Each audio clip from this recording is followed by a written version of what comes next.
बिस्मिल्लाहिर्रहमानिर्रहीम। आज के लेक्चर में हम नया टॉपिक शुरू कर रहे हैं और ये टॉपिक है procurement and conditions of contract. Basically इसको अगर डिटेल में देखें तो इसके दो पार्ट्स हैं। एक पार्ट है प्रोक्योरमेंट और दूसरा पार्ट है कॉन्ट्रैक्ट। लेकिन ये दोनों आपस में बहुत करीब से मिले हुए होते हैं, इसलिए हम नॉर्मली जब भी इसको डिस्कस करते हैं तो इकट्ठा करते हैं प्रोक्योरमेंट एंड कॉन्ट्रैक्ट। इसकी डिटेल हम अगली स्लाइड्स में देखते जाएंगे, लेकिन जो बेसिक सा इसका कॉन्सेप्ट है वो मैं आपको दे देता हूँ कि जब भी आपने कोई कंस्ट्रक्शन या सिविल या इसके अलावा कोई और भी, लेकिन हम चूँकि सिविल की बात कर रहे हैं तो सिविल कंस्ट्रक्शन से रिलेटेड कोई प्रोजेक्ट करना है तो उसके लिए आपको प्रोक्योरमेंट करनी पड़ेगी। प्रोक्योरमेंट का मतलब है कि आपने कोई भी काम किसी से करवाना है, किसी कॉन्ट्रैक्टर से कोई काम करवाना है, किसी कंसल्टेंट से कोई काम करवाना है, या आप कॉन्ट्रैक्टर हैं या कंसल्टेंट हैं तो आपने कोई काम करना है किसी से, तो वो आपको प्रोक्योरमेंट का प्रोसीजर होगा जिसके अंदर आप सर्विसेज दूसरों को देते हैं या आप दूसरों से सर्विसेज लेते हैं। तो सर्विस या काम लेना जो है वो प्रोक्योरमेंट समझा जाएगा, जिसकी डिटेल हम आगे देखेंगे। ये बहुत बेसिक सा कॉन्सेप्ट है। यानी मैंने अगर कोई घर बनवाना है तो मैं एक ठेकेदार से बात करूँगा तो मैं उससे सर्विसेज ले रहा हूँ और इसका मतलब है कि मैं ये प्रोक्योरमेंट का प्रोसीजर शुरू करूँगा। और दूसरा पार्ट है इसका कॉन्ट्रैक्ट, कि जब भी आपने कोई काम करना है तो आप उसको लीगल डॉक्यूमेंट बनाएंगे और जो भी दो पार्टीज़ हैं या ज़्यादा पार्टीज़ हैं वो उसके ऊपर अमल करेंगी, जो भी कंडीशन उसके अंदर लिखी गई हैं। तो वो भी एक पार्ट है पूरी कंस्ट्रक्शन फेज़ का। कोई भी प्रोजेक्ट करना है तो उसका एक पार्ट है, तो उसको हम स्टडी करेंगे। देखते हैं आगे क्या है कि कंस्ट्रक्शन के बारे में थोड़ा सा लिखा हुआ है कि एक नज़र डालते हैं कि कंस्ट्रक्शन है क्या। और मेन चीज़ इसके अंदर यही लिखी हुई है कि construction is complex and challenging. Construction के प्रोजेक्ट्स बहुत सिंपल प्रोजेक्ट्स नहीं होते कि आपने एक काम आज शुरू किया और वो बिल्कुल सीधा एक सड़क है या एक रोड है जिसके जिसके ऊपर से गुजरना अपने डेस्टिनेशन आ गई है। उसके अंदर बहुत ज़्यादा इश्यूज आते हैं। कई दफ़ा बहुत ज़्यादा पार्टीज़ इन्वॉल्व होती हैं, उनके लोग इन्वॉल्व होते हैं। आपको मटेरियल्स हर तरह के चाहिए होते हैं, मशीनरी बहुत डिफरेंट तरह की चाहिए होती है। और कंस्ट्रक्शन के जो प्रोजेक्ट्स हैं उनकी टाइप्स बहुत ज़्यादा हैं। कोई कंस्ट्रक्शन जो है वो शहरों में हो रही है, कहीं गांव में हो रही है, कहीं बिल्कुल हिली एरियाज़ में हो रही है, डैम्स बन रहे हैं, कोई एयरपोर्ट्स बन रहे हैं, कुछ स्काई स्क्रैपर्स हैं, बड़ी बड़ी बिल्डिंग्स हैं, कुछ समुंदर में बन रहे हैं, ब्रिजेस बन रहे हैं। यानी हर तरह का जगह, हर तरह का प्रोजेक्ट जो है वो कंस्ट्रक्शन का प्रोजेक्ट हो सकता है। शायद ही कोई और फील्ड इतनी डाइवर्स होगी जहाँ या इतनी चैलेंजिंग होगी जितनी कंस्ट्रक्शन की है। आगे लिखा हुआ है delays, changes, disputes, accidents cost more than ever. कि कंस्ट्रक्शन के जो प्रोजेक्ट्स हैं उसके अंदर ये सारे इश्यूज आते हैं, डिलेज भी होते हैं, कोई ना कोई इशू रहता है। हम कई दफ़ा आपको डिज़ाइन चेंज करना पड़ता है, आपको जो आप कंस्ट्रक्ट कर रहे हैं उसके अंदर कुछ चेंजेस आ जाती हैं, पार्टीज़ के अंदर मसले हो जाते हैं, कॉन्फ्लिक्ट्स, डिस्प्यूट्स पैदा हो जाते हैं कि ये चीज़ हमें ऐसी चाहिए थी, ये ऐसी नहीं बनी, इतने ख़र्चे में ये बननी थी, इतने में नहीं बनी, वगैरह वगैरह कुछ भी हो सकता है। एक्सीडेंट्स बहुत ज़्यादा हो जाते हैं कंस्ट्रक्शन में, ख़ास तौर पे ऐसे प्रोजेक्ट्स जो कि थोड़े से रिमोट एरियाज़ में और जहाँ पे सेफ्टी को इंश्योर नहीं किया जाता तो वहाँ पे एक्सीडेंट्स ज़्यादा हो सकते हैं। जहाँ पे हाई राइज बिल्डिंग्स बन रही हैं वहाँ पे एक्सीडेंट्स ज़्यादा हो सकते हैं। तो एक्सीडेंट्स और ये सारी चीज़ें जो हैं वो उनकी कॉस्ट होती है जो कि कंस्ट्रक्शन के अंदर हमें बियर करनी पड़ती है। और अगर उसको कंस्ट्रक्शन के प्रोसीजर को, प्रोक्योरमेंट को, कॉन्ट्रैक्ट्स को, मैनेजमेंट को, सारी को अगर हम सही तरह एग्जीक्यूट नहीं करेंगे तो ये जो कॉस्ट है वो बढ़ती जाएगी। हम डिलेज को कंट्रोल नहीं करते, चेंजेस जो होने हैं कंस्ट्रक्शन में उसको कम से कम नहीं करते, तो इसका मतलब है कि हम जो एक्स्ट्रा कॉस्ट है वो बढ़ा रहे हैं। जबकि अगर हम ये सारे मैनेजमेंट प्रैक्टिसेस बेहतर कर लें तो ये जो कॉस्ट है जो हमारे गलत मैनेजमेंट की वजह से बढ़ जाती है, हम उसको कम कर सकते हैं। Construction contracts are among the most complex forms of contract around because determination of satisfactory performance of the obligation is difficult to determine। जो कंस्ट्रक्शन के कॉन्ट्रैक्ट्स हैं वो मुश्किल हैं, थोड़े से पेचीदा हैं। क्यों? क्योंकि जो भी एंड रिज़ल्ट बनना है उसको आप शुरू में बहुत अच्छे तरीके से नहीं बता सकते कि बिल्कुल आपको एग्जैक्टली ये चीज़ चाहिए। तो यानी जो भी आपकी परफॉर्मेंस है, जो भी आपका एंड रिज़ल्ट है वो सेटिस्फैक्ट्री है या नहीं, ये आप शुरू में नहीं बता सकते। और जो भी ओनर को चाहिए उसका जहन पढ़ना और बिल्कुल जैसे उसके जहन में चीज़ है वैसी चीज़ बनाना, ये थोड़ा सा मुश्किल होता है। और हमेशा जब भी आप कुछ चीज़ डिज़ाइन करके बनाते हैं तो उसके अंदर डिज़ाइन में और जो असल में चीज़ बनती है उसके अंदर कुछ ना कुछ फ़र्क आ सकता। तो सेटिस्फैक्ट्री परफॉर्मेंस कैसी होगी उसको डिटरमिन करना थोड़ा सा मुश्किल होता है, और इसी वजह से जो कॉन्ट्रैक्ट्स कंस्ट्रक्शन के हैं वो थोड़े से डिफरेंट हैं, कॉम्प्लेक्स हो जाते हैं। आगे है जी, व्हाट इज़ प्रोक्योरमेंट। जैसे शुरू में मैंने आपको बताया था कि प्रोक्योरमेंट जो है वो किसी से कुछ सर्विसेज लेनी है तो आपको उस प्रोसीजर से गुजरना पड़ेगा प्रोक्योरमेंट के। तो यहाँ पे लिखा हुआ है द एक्शन ऑफ ऑब्टेनिंग और procuring something which means to obtain information surrounding something. यानी आपका ये एक्शन है कि जिसके अंदर आपने कोई इन्फॉर्मेशन किसी से लेनी है। और इन्फॉर्मेशन क्या है, ऑब्वियसली वही चीज़ है कि जो आपने कोई काम करवाना है किसी से तो उसके बारे में इन्फॉर्मेशन लेंगे। आपने अपने घर में पेंट करवाना है तो आप डिफरेंट लोगों से इन्फॉर्मेशन लेंगे। किसी एक दुकान पर जाएंगे और पेंट का रेट पूछेंगे, या जो पेंटर्स हैं उनके पास जाएंगे, डिफरेंट कॉन्ट्रैक्टर हो सकते हैं पेंट करने वाले, आप डिफरेंट लोगों से पूछेंगे, आप इन्फॉर्मेशन लेंगे। तो उस इन्फॉर्मेशन को जज करते हुए कि आपको कौन सा पेंट करवाना था और किस तरह के आपको लोग चाहिए जो आपके काम कर सकें, और उनके रेट्स जो हैं वो क्या क्या हैं, तो आप एक कंक्लूजन निकालेंगे और आप कहेंगे कि मुझे इस तरह का कॉन्ट्रैक्टर चाहिए जो कि काम भी मेरा ठीक कर दे और ख़र्चा भी कम से कम हो। तो ये सारा प्रोसीजर जो है वो प्रोक्योरमेंट है, इन्फॉर्मेशन ले रहे हैं आप। Construction procurement is an action that involves obtaining information related to construction projects. यानी यही सारा काम इन्फॉर्मेशन लेने वाला अगर आप कंस्ट्रक्शन प्रोजेक्ट्स के हवाले से करेंगे तो हम उसको कंस्ट्रक्शन प्रोक्योरमेंट कहेंगे। There are two main objective या ऑब्जेक्ट्स ऑफ इंफॉर्मेशन जो कि हैं design and construction of a building. Building को या कोई भी कंस्ट्रक्शन प्रोजेक्ट हो सकता है, लेकिन उसके दो मेन पार्ट्स हैं, डिज़ाइन और कंस्ट्रक्शन। तो यानी जब आपने प्रोक्योरमेंट करनी है तो यूजुअली आपको या तो वो डिज़ाइन ऑफ द प्रोजेक्ट के लिए करनी पड़ेगी या कंस्ट्रक्शन ऑफ द प्रोजेक्ट के लिए करनी पड़ेगी। और नॉर्मली ज़्यादातर जो हमारे सिविल कंस्ट्रक्शन के प्रोजेक्ट्स हैं हम उनको डिस्ट्रीब्यूट भी इसी तरह ही करते हैं। कई दफ़ा ऐसे भी होता है कि प्रोक्योरमेंट के अंदर एक ही फेज़ होता है जिसके अंदर डिज़ाइन और कंस्ट्रक्शन इकट्ठा ही आप करते हैं, कई दफ़ा आप अलग-अलग करते हैं। तो ये सारी चीज़ें डिटेल में जाएंगे तो आएंगी, लेकिन अगर आप उसका बेसिक कॉन्सेप्ट लेना चाहते हैं तो वो यही है कि यूजुअली कंस्ट्रक्शन को हम दो फेजेस में डिस्ट्रीब्यूट कर सकते हैं, डिज़ाइन और कंस्ट्रक्शन, और उनके बारे में इंफॉर्मेशन लेने को हम प्रोक्योरमेंट के हिस्से में रखेंगे। जैसे अगर कोई एक बिल्डिंग बननी है किसी जगह पे तो उसकी सबसे पहले स्टडी की जाएगी कि कितना एरिया है, इर्द गिर्द किस तरह का लेआउट है, किस तरह की बिल्डिंग यहाँ पे पहले बनती रही हैं, और इस तरह की प्रिलिमिनरी जितनी भी चीज़ें हैं, सर्वे वगैरह, वो सारा कुछ, और क्या चीज़ आप बनाएंगे उसका डिज़ाइन, ये एक डिज़ाइन फेज़ के अंदर आ सकता है। फिर जब आप डिज़ाइन फाइनल कर लेते हैं तो फिर आप किसी कॉन्ट्रैक्टर को ढूंढते हैं और वो कंस्ट्रक्शन का काम करता है। तो यानी पहला फ़ेज़ किसी कंसल्टेंट को ढूंढना जो डिज़ाइन और सर्वे वगैरह कर दे, और दूसरा फ़ेज़ कंस्ट्रक्शन जिसके लिए आप कॉन्ट्रैक्टर को ढूंढेंगे। तो ये प्रोक्योरमेंट करेंगे तो फिर आपको इन चीज़ों के बारे में इंफॉर्मेशन मिलेगी कि कौन अच्छा डिज़ाइन कर सकता है, किसको पता है कि ये डिज़ाइन इतने में हो जाएगा और अच्छा एक आउटपुट दे देगा। और जब आपने कॉन्ट्रैक्टर लेना है तो फिर भी आप प्रोक्योरमेंट करेंगे, इंफॉर्मेशन लेंगे कौन सा कॉन्ट्रैक्टर कम कॉस्ट में लेकिन अच्छी क्वालिटी में आपको बिल्डिंग बना के दे देगा।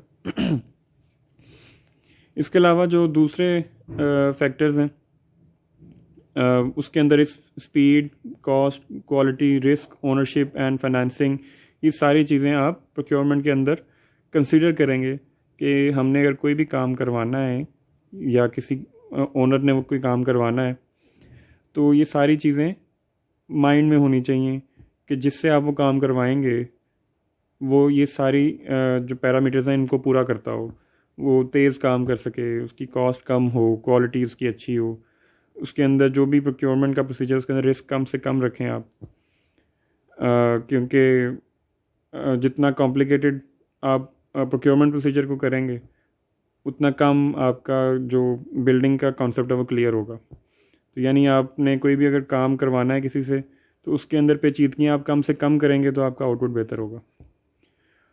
All of which are looked at as factors that can be procured or purchased to help achieve a certain goal within each factor.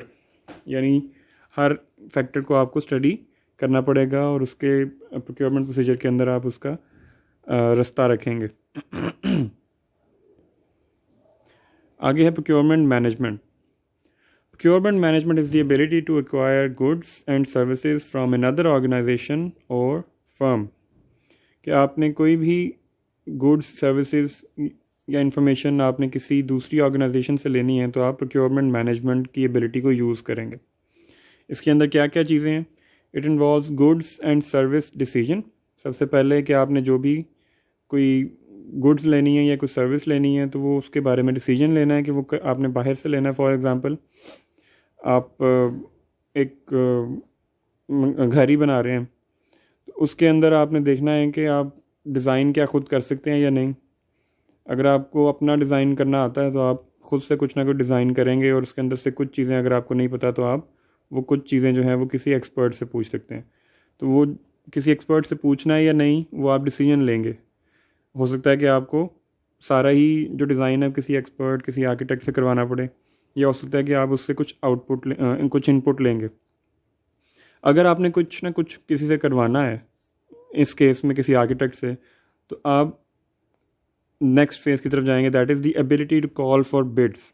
कि आप मुख्तलिफ़ लोगों से जो कि आर्किटेक्ट होंगे उनसे पूछेंगे, उनसे बिड्स कलेक्ट करेंगे कि ये काम मैंने करवाना है, ये इसकी स्पेसिफिकेशंस हैं, तो आप कितने में ये काम करके देंगे। तो फिर आप उसके अंदर तीसरे फेज़ में आ जाएंगे। जब उनकी बिड्स आएंगी तो आप तीसरे फेज़ में आएंगे जिसका है इवैल्यूएशन एंड सिलेक्शन। आप देखेंगे कि कौन सा आर्किटेक्ट है जो कि ज़्यादा अच्छा काम करके दे रहा है और कम कॉस्ट में करके दे रहा है, कौन सा ऐसा आर्किटेक्ट है जो कि हमारा काम जो है वो मुनासिब तरीके से करके देगा और हमारे बजट में रहेगा। जो भी पैरामीटर आपने इवैल्यूएशन का सेट किया होगा उसके ऊपर आप जज करेंगे सारी बिड्स को, और फिर आप चौथे फेज़ में जाएंगे, दैट इज़ कंक्लूजन। कि हाँ ये इतनी बिड्स आई थी, लेट्स से 5 बिड्स आई थी, तो उसके अंदर से एक हमने सेलेक्ट कर लिया जिसको हम अपना प्रोजेक्ट देंगे और वो हमारा घर डिज़ाइन करके देगा हमको। तो इसके अंदर मतलब आसान लफ्ज़ों में समझने का यही तरीका है कि कोई काम है वो आपने किसी से करवाना है तो आप उसका सबसे पहले डिसीजन लेते हैं कि ये काम मुझे किसी से करवाना है, और फिर आप वो काम करने वाले डिफरेंट लोगों से पूछेंगे कि वो कितने में ये काम करेंगे और किस तरह करेंगे, क्या टेक्निकल स्पेसिफिकेशंस होंगी और क्या फाइनेंशियल स्पेसिफिकेशंस होंगी। तो जब वो बिड्स आ जाएंगी तो फिर आप उनको इवैल्यूएट करेंगे, सेलेक्ट करेंगे किसी एक को और कंक्लूड करेंगे कि हमने अब कॉन्ट्रैक्ट अवार्ड करना है किसी को।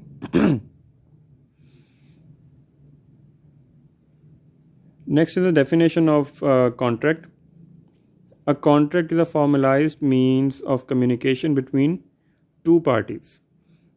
कोई भी दो पार्टीज़ जब किसी भी काम में मिल के करेंगी, वो जैसे हमारे केस में एक क्लाइंट हो सकता है और दूसरा कंसल्टेंट या कॉन्ट्रैक्टर हो सकता है, तो उनको ये फॉर्मलाइज्ड मीन मिल जाएगा कम्युनिकेट करने का।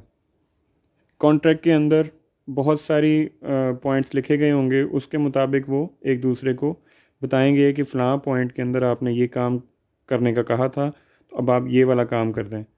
और इसी तरह जो भी इश्यूज़ आते हैं, जो भी काम किसी प्रोजेक्ट के अंदर होने हैं, उसको कम्युनिकेट करने के लिए बिटवीन द पार्टीज़ आप एक ऐसा ज़रिया रख देते हैं जिसको सारे मानेंगे क्योंकि दोनों पार्टीज़ ने उसके ऊपर साइन किए होंगे। तो this facility is used very commonly by the project manager and owner to control the delivery of their projects. Contracts को यूज़ किया जाता है बहुत आमतौर पे, हर प्रोजेक्ट के लिए ही ये कि जो ओनर है जिसने काम करवाना है और जो प्रोजेक्ट को मैनेज कर रहा है वो जो भी काम करवाना है उसको बेहतर तरीके से कम्युनिकेट कर सकते हैं टू ऑल पार्टीज जो भी इन्वॉल्व हैं। A contract has the added advantage of forcing owners to define their requirements, organize and arrange their thinking and make a commitment to their project। Contract का एक extra advantage है, बल्कि main advantage है ये कि जो भी ओनर्स हैं वो कॉन्ट्रैक्ट के अंदर अपनी रिक्वायरमेंट्स को बहुत क्लियरली डिफ़ाइन कर सकते हैं। उस जो उनकी थिंकिंग है उसके लिए जो भी उन्होंने काम अरेंज करने हैं वो ऑर्गेनाइज कर सकते हैं और अपने प्रोजेक्ट के साथ जो है वो बिल्कुल क्लियर कमिट कर सकते हैं।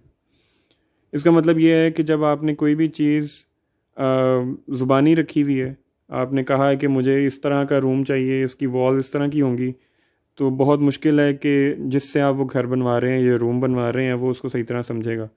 लेकिन जब आपने कॉन्ट्रैक्ट में लिख दी है, स्पेसिफाई कर दी है, आपने ड्राइंग्स लगा दी हैं साथ, तो इसका मतलब है कि अब आपने बिल्कुल सारा कुछ डिफ़ाइन कर दिया। और अगर वो चीज़ उस तरह की ना बनी जिस तरह आपने डिफ़ाइन की हुई है, तो आप कॉन्ट्रैक्टर को पूछ सकते हैं।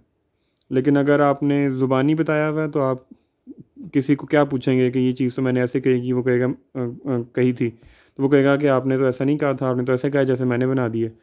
तो यानी कॉन्ट्रैक्ट जो है वो आपके हर काम को, आपकी हर रिक्वायरमेंट को, आपके हर जो भी चीज़ें प्रोजेक्ट के अंदर चल रही हैं उसको डॉक्यूमेंट करेगा। और यही आगे लिखा हुआ है कि basic reasons for a contract, कि कॉन्ट्रैक्ट की बेसिक रीजंस क्या हैं, क्यों हमें कॉन्ट्रैक्ट चाहिए। It defines the work and the owner's delegation of responsibilities to the various parties to complete the work, कि जो भी काम करना है किसी भी पार्टी ने उसको क्लियरली डिफ़ाइन करेगा कि आपने इस कॉन्ट्रैक्ट की रूह से इतना काम करना है और इस तरह की स्पेसिफिकेशंस के साथ करना है।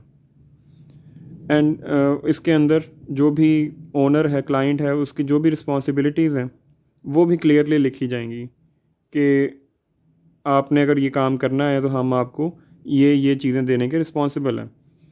इसकी एग्जांपल मैं आपको सिंपल इसी तरह दूंगा कि आपने कई दफ़ा देखा होगा कि आपके शहरों में रोड बनती है,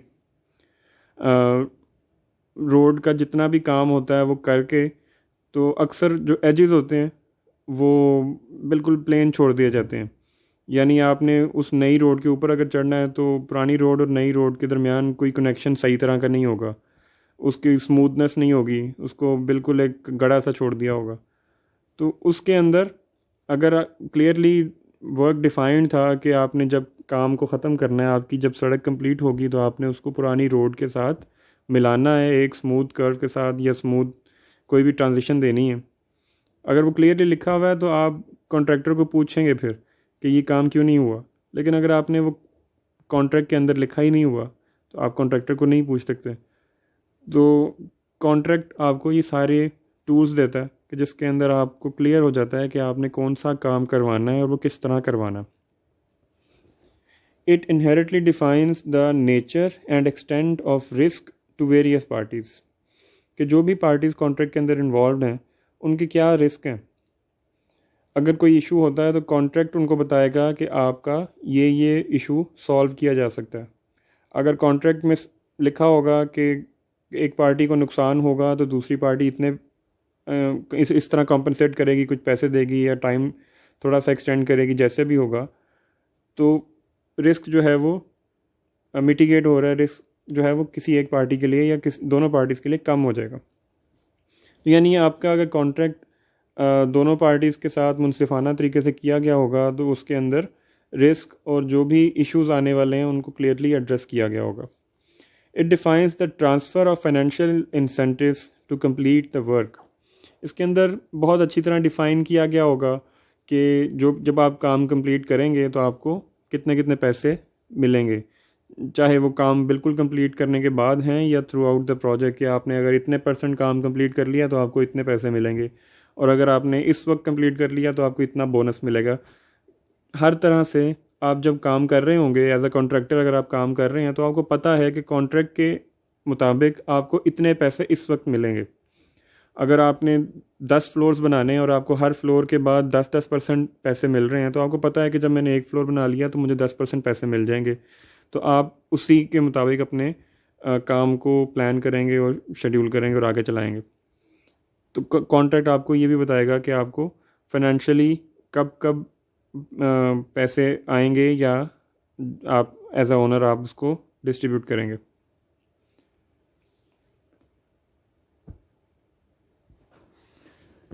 Now, what is a contract?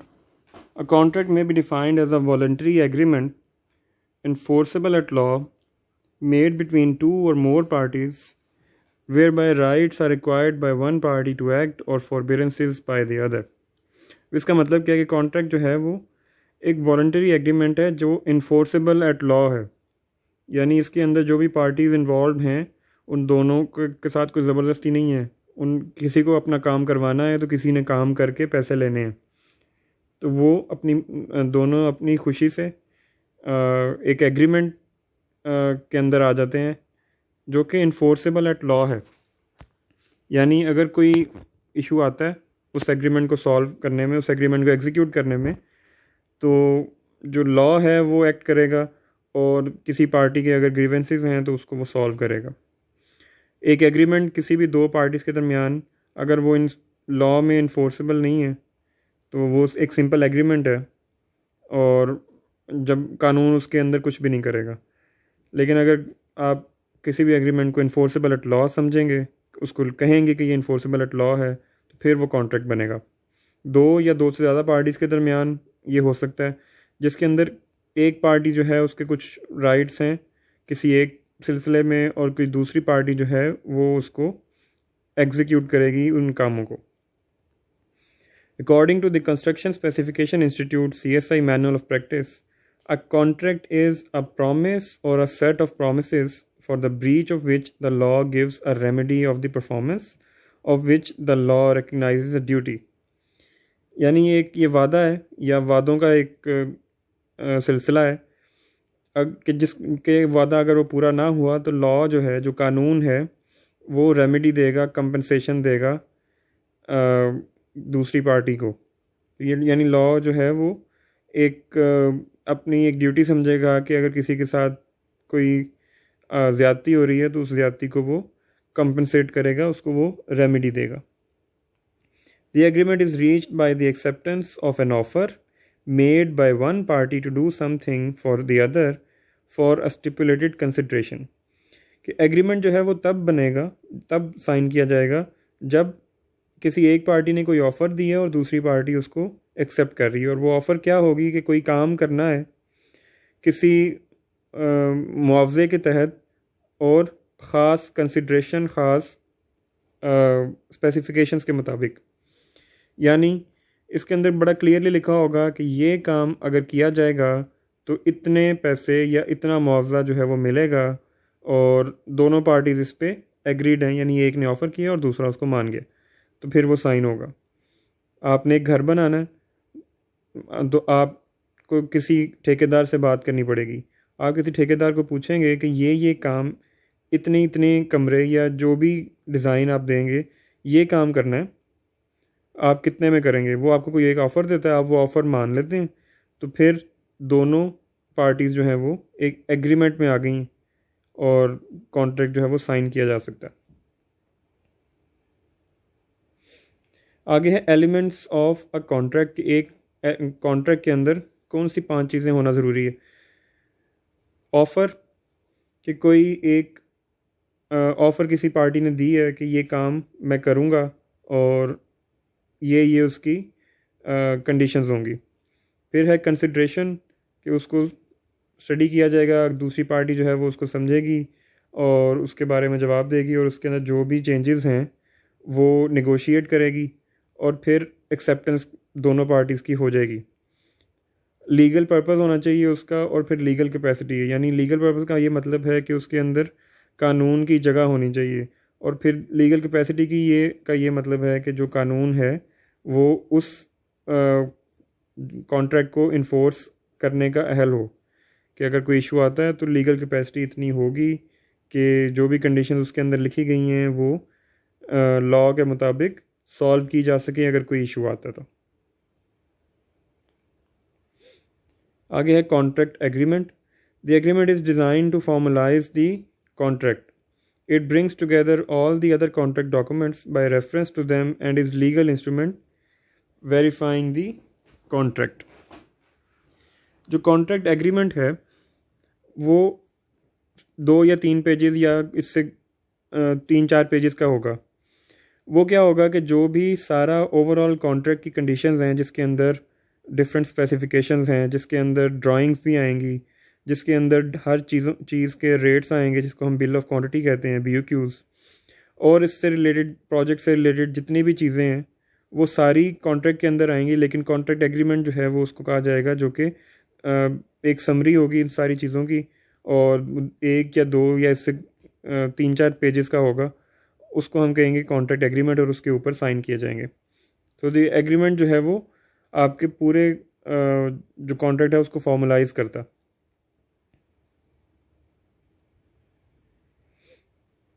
आगे है contract management, that function of a project which is responsible for confirmation और of performance within the stipulations of contract.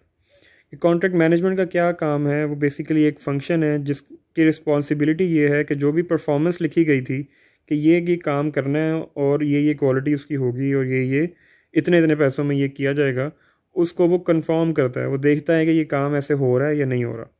ठीक है, तो कॉन्ट्रैक्ट मैनेजमेंट का मतलब है कि जो चीज़ें शुरू में एग्री की गई थी क्या एग्जीक्यूट करते हुए वो कॉन्ट्रैक्ट के मुताबिक की जा रही हैं या नहीं।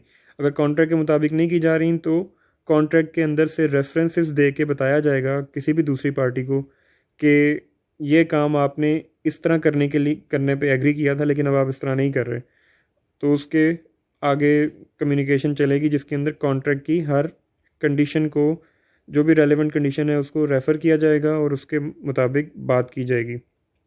यानी आपने कॉन्ट्रैक्ट के अंदर डिटेल में लिखा होगा अगर, तो फिर ही आप रेफ़र कर सकेंगे। अगर आपने अच्छा कॉन्ट्रैक्ट नहीं किया हुआ, ज़ुबानी बात की हुई है, तो आप उसको रेफ़र भी नहीं कर सकते। तो इस तरह कॉन्ट्रैक्ट की इंपॉर्टेंस जो है वो भी सामने आती।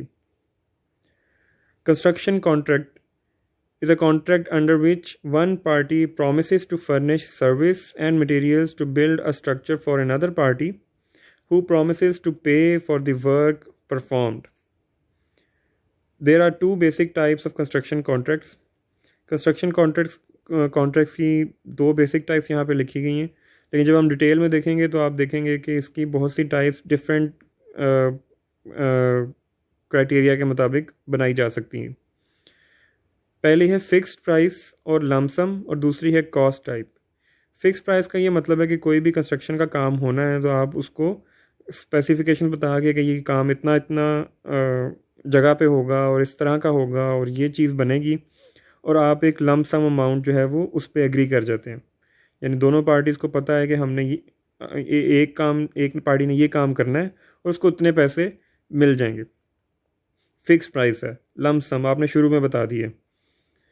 यानी आप इसकी एग्जांपल ले सकते हैं कि जब आपने कोई घर में फर्नीचर का काम करवाना है, लेट्स से आपने कोई अलमारी बनवानी है किसी कारपेंटर से, तो आप उसको बता सकते हैं कि मुझे ये अलमारी इस तरह की चाहिए, उसके अंदर इतने ड्रॉर्स होंगे और ये साइज़ होगा उसका, और ये इस कलर की होनी चाहिए और इस मटेरियल की होनी चाहिए, मुझे एक प्राइस बता दो कितने में बना के दोगे। तो वो आपको बता देगा जी मैं आपको लेट्स से 10,000 में ये बना के दे दूँगा। तो फिक्स प्राइस है, वो जो भी चीज़ लगाए जैसा भी बनाए, लेकिन एंड रिज़ल्ट वो आपको आपकी मर्ज़ी का बना के देगा। तो फिक्स प्राइस है, उसके अंदर कोई ये नहीं है कि यार तुम्हारा सामान तो 5,000 का लगा है, तुमने मुझसे 10,000 ले लिए, आप उसको कुछ नहीं कह सकते। तो दूसरा है कॉस्ट टाइप। कॉस्ट टाइप का ये मतलब है कि आप उसके अंदर जो भी चीज़ यूज़ हो रही है, लेट्स से वो मटेरियल है या उसकी कोई लेबर कॉस्ट है, आप वो कॉस्ट जो है उस पर एग्री कर जाते हैं। यानी एक मटेरियल है तो वो इतने का आएगा, आपने वो रेट तय कर लिया। अब वो मटेरियल कितना लगता है और कितना नहीं लगता, उसके मुताबिक आपकी ओवरऑल कॉस्ट बन जाएगी। तो यानी वो कॉस्ट जो है वो आपने रेट तय किया, लेकिन जिस तरह आपका काम बढ़ता जाएगा या कम होता जाएगा, उसके मुताबिक आपकी जो ओवरऑल कॉस्ट है वो डिफरेंट हो जाएगी।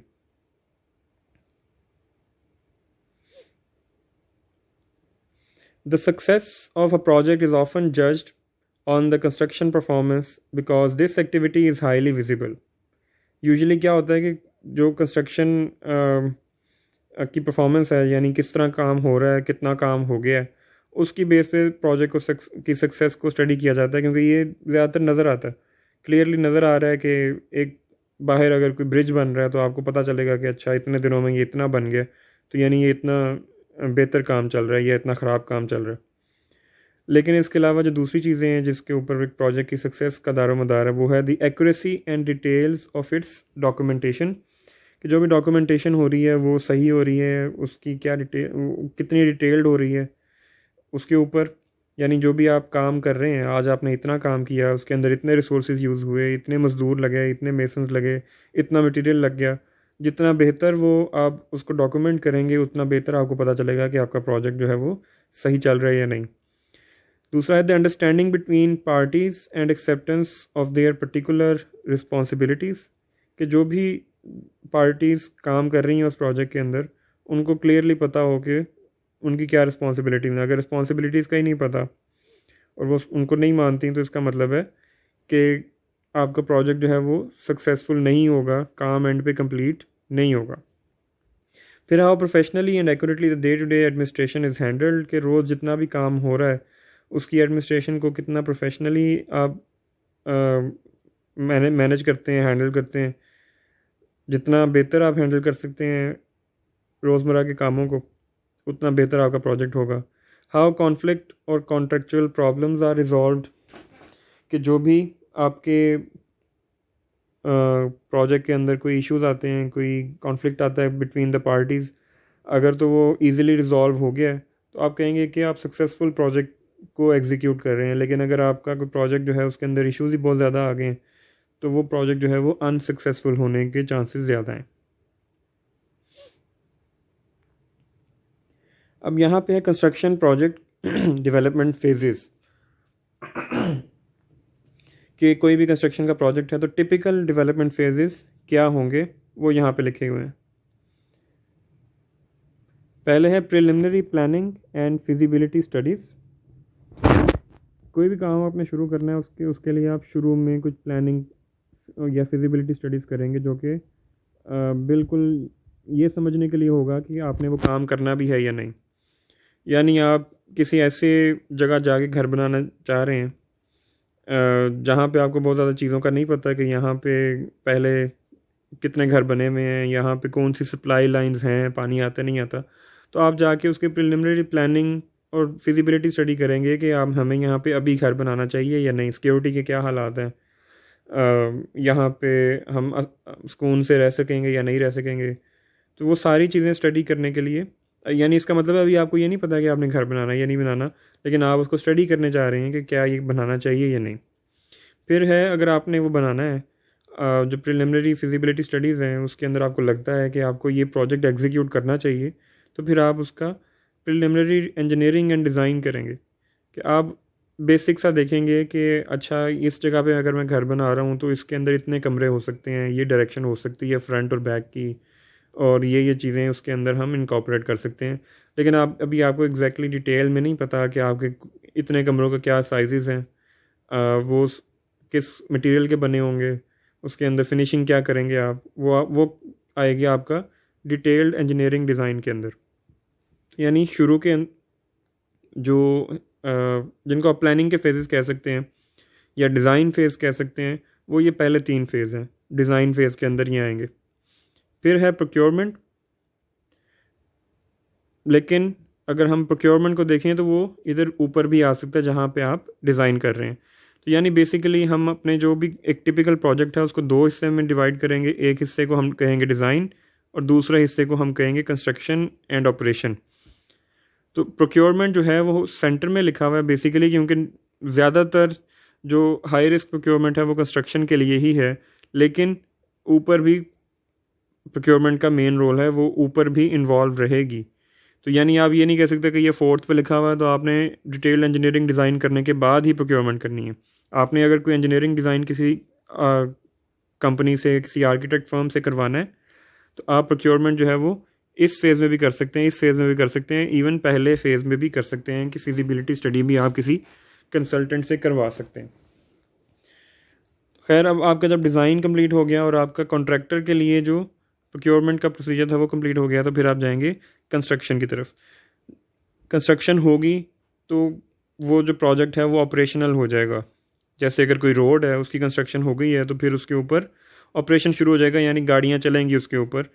और फिर अगर वो चीज़ अपनी एज या लाइफ पूरी कर गई है तो फिर आप उसको डिमोलिश कर देंगे। ठीक है, इसकी एग्जांपल को समझने के लिए इजी, आप किसी प्लाजा की एग्जांपल को समझें और उसके अंदर देखें कि शुरू में आपने कोई प्रिलिमिनरी प्लानिंग की, डिज़ाइन किया, आपने प्रोक्योरमेंट के प्रोसीजर्स को फॉलो करते हुए कंस्ट्रक्शन करवाई, उस प्लाज़ा को आपने यूज़ किया, 50 साल 60 साल बाद आपको लगा कि अब ये इसकी लाइफ पूरी हो गई, तो आप उसको डिमोलिश करेंगे और फिर एक नया प्रोजेक्ट वहाँ पे शुरू कर सकते हैं। कॉन्ट्रैक्ट्स और फेजेस को अब लिंक किया गया। Contracts are used during all phases of construction projects. In the first phase, which is the feasibility phase, contracts are formed between an owner and a consultant, या engineering firm और या architectural firm to perform a feasibility and site selection study। यानी जो पहला phase है, जिसको आप design phase भी कह सकते हैं, जो मैंने पहले 3 पार्ट्स कहे थे कि प्रिलिमिनरी डिज़ाइन है, फिजिबिलिटी स्टडी है, फिर आप डिटेल डिज़ाइन की तरफ जाते हैं। तो उसके लिए आपको आपका जो कॉन्ट्रैक्ट है वो एक उसमें एक पार्टी ओनर होगा, क्लाइंट होगा, और जो दूसरी पार्टी है वो कंसल्टेंट हो सकता है, कोई इंजीनियरिंग फर्म हो सकती है, कोई आर्किटेक्चरल फर्म हो सकती है। तो वो एक कॉन्ट्रैक्ट जो है वो प्लानिंग के या डिज़ाइनिंग के फ़ेज़ के अंदर आप कर सकते हैं, और दूसरा कॉन्ट्रैक्ट जो है कंस्ट्रक्शन फ़ेज़ के अंदर आ जाएगा, जिसके अंदर 2 पार्टीज़ कौन कौन सी होंगी, एक ओनर क्लाइंट और कॉन्ट्रैक्टर। इस तरह जिस तरह डिफरेंट टाइप्स ऑफ प्रोजेक्ट्स होंगे उनकी कॉम्प्लेक्सिटी डिफरेंट होगी, तो आपके जो पार्टीज़ हैं किसी भी कॉन्ट्रैक्ट के अंदर वो डिफरेंट हो सकती हैं। कहीं सब कॉन्ट्रैक्ट्स हो रहे हैं तो वहाँ पार्टीज़ जो हैं वो डिफरेंट होंगी। आगे है कि characteristics of a good contract document, कि कॉन्ट्रैक्ट डॉक्यूमेंट जो है वो अच्छा कब कहलाएगा, या क्या उसके अंदर ऐसी करेक्टरिस्टिक्स होनी चाहिए कि आपका कॉन्ट्रैक्ट जो है वो अच्छा समझा जाए। It should be carefully considered, यानी जो भी आप कॉन्ट्रैक्ट के अंदर लिख रहे हैं, जिसके ऊपर दोनों पार्टीज़ या ज़्यादा जितनी भी पार्टीज़ हैं वो एक्सेप्ट कर रही हैं, वो सारी चीज़ों को केयरफुली कंसिडर करने के बाद एक्सेप्ट कर रही हूँ। उनको पता हो कि हम जब इस प्रोजेक्ट के अंदर डिटेल में जाएंगे, हमें क्या क्या इश्यूज़ आएंगे, क्या क्या रिस्क हमारे सामने होंगे, हम उन रिस्क को या उन इश्यूज़ को कैसे सॉल्व करेंगे, जो हम काम करने जा रहे हैं वो हम इस कॉस्ट में कर सकते हैं या नहीं कर सकते, या जिस पार्टी से हम काम करवा रहे हैं क्या वो इस काबिल है कि वो ये काम कर सकती है या नहीं कर सकती, या जिस बजट के अंदर हम ये काम कर रहे हैं क्या वाकई ये इसी बजट में पूरा हो जाएगा या नहीं होगा। ये सारी चीज़ें आप कंसिडर करेंगे और फिर किसी भी कॉन्ट्रैक्ट को एक्सेप्ट करेंगे और साइन करेंगे। दूसरी चीज़ है कि एक्सप्रेस्ड की क्लियरली, जो भी उसके अंदर बात लिखी गई हो वो क्लियरली एक्सप्रेस की गई हो, उसके कोई 2 मतलब ना निकलते हों, वो एक ही मतलब उसका बनता हो और वो हर चीज़ को वाज़े कर रहा हो। यानी अगर आपने कोई डोमेन या स्कोप बताना है किसी काम का कि ये काम इसका ये स्कोप है, तो वो क्लियर स्कोप नज़र आए उसके अंदर ये फिर शक ना रहे कि ये काम अच्छा इससे थोड़ा ज़्यादा करना चाहिए। हो सकता है आपने कोई काम बताया हो, ओनर जो है वो ये समझे कि असल में जो काम होगा वो इससे थोड़ा ज़्यादा होगा, जो कॉन्ट्रैक्टर है जो काम कर रहा है वो ये समझे कि अच्छा ये काम लिखा इस तरह हुआ, इसका मतलब है कि इससे थोड़ा सा मैंने कम ही करना है। तो यानी जो भी चीज़ है वो क्लियरली लिखी गई हो और कोई उसके अंदर एम्बिग्यूटी ना हो, कि 2 मतलब ना निकलते हों बातों के। तीसरा है टाइम टेस्टेड, यानी जो आप काम कर रहे हैं वो एक्सपीरियंस की बेस पे टेस्ट किया गया हो। जो आप कॉन्ट्रैक्ट के अंदर चीज़ें लिख रहे हैं वो आपकी पहले से आपको पता हो कि ये बातें हमने एक्सपीरियंस की गई हैं। ऑब्वियसली हर कॉन्ट्रैक्ट में कोई ना कोई नई चीज़ें भी होती हैं, लेकिन जो चीज़ें आप किसी एक कॉन्ट्रैक्ट में देखते हैं कि ये इशू आया था, आप अगली दफ़ा जब भी कोई कॉन्ट्रैक्ट कर रहे हैं तो उसके अंदर वो चीज़ें इंप्रूव करके लेके आएंगे। फिर है कॉम्प्रिहेंसिव, यानी जो भी कॉन्ट्रैक्ट के अंदर बातें लिखी गई हैं उसके अंदर कहानियाँ नहीं होंगी लंबी चौड़ी, आप क्लियर बात करेंगे पॉइंट टू पॉइंट, और आप कोई इधर उधर की कहानियाँ नहीं लिखेंगे, क्योंकि जितनी आप एक्स्ट्रा चीज़ें लिखेंगे तो आप उतना कंफ्यूज कर रहे होंगे दोनों पार्टीज़ में से किसी को भी। तो it should be very comprehensive, Jamia होनी चाहिए, फेयर होना चाहिए कॉन्ट्रैक्ट। जितनी भी पार्टीज़ उस कॉन्ट्रैक्ट के अंदर इन्वॉल्व हैं, जो उस पर साइन कर रही हैं, उनको उनमें से किसी के साथ ज़्यादती नहीं होनी चाहिए, बैलेंस होना चाहिए। जितनी पार्टीज़ हैं उनके दरमियान एक तवाज़ुन कायम रखना चाहिए। Applicable to the elements of a construction projects, कि जो भी कंस्ट्रक्शन प्रोजेक्ट के एलिमेंट्स हैं उनके मुताबिक वो बनाया जाना चाहिए।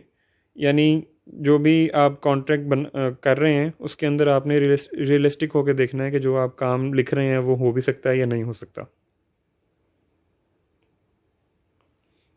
आगे हैं पीईसी बिडिंग डॉक्यूमेंट्स।